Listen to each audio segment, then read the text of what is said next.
William Shakespeare popularly said that all the world's stage and the entire world is celebration, the 400th birthday of one of the greatest playwrights of all the time, who was popular as the Bard from Stratford at Avon. Interestingly, April 23 marks William Shakespeare's birthday as well as the 400th anniversary of his death. In the special report, an analyst looks into how the Bard influenced Indian cinema over the ages. Bollywood has been taken inspiration from Shakespeare and has turned many of the master's works into films. Not only do literary doyens relate to Shakespeare, but Hindi films today and before have taken inspiration from Shakespeare. Shakespeare's repertoire comprises of stories about human temptations, ambition and desire. His plays have been adapted in scores of films in Bollywood, most famously by Vishal Bhardwaj in his Shakespearean trilogy Maqbool, Omkara and Heather. They were adapted into an Indian context from Macbeth, Othello and Hamlet respectively.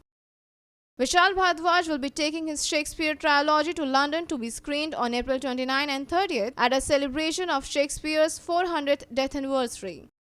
I think बहुत अच्छा initiative है क्योंकि Shakespeare को India में इतनी popularity मिलना और Shakespeare और फिल्म लंदन के साथ में आना it's a very big sign that If Shakespeare gave shape to Romeo and Juliet, then it was Sanjila Bhansali's craft which gave the story a slight twist and made a desi rendition of this play. Goliyo ki Rila, Ras Leela, Ram Leela, Kayamat se Kayamat tak, Ishqzade and Isak are other examples of the epic romance. Shakespeare's The Comedy of Eros became timeless classics in Hindi, namely Do Duni Char and Angur. Lesser known adaptations include Sharat Kataria's 10 ml Love based on A Midsummer Night's Dream. Shakespeare work continues to fill playhouses. The Indian stage still sees the occasional conventional production with actors in Elizabethan costumes delivering lines in a 16th century tongue. From the 1940s until the 1980s, Geoffrey and Laura Kendall's travelling repertory Shakespearean toured India with works of the Brad and other classic British playwrights. From 1950s and 2000s, Mumbai audiences watched several grand Shakespeare productions staged by the likes of Alec Padmasi and Nasiruddin Shah.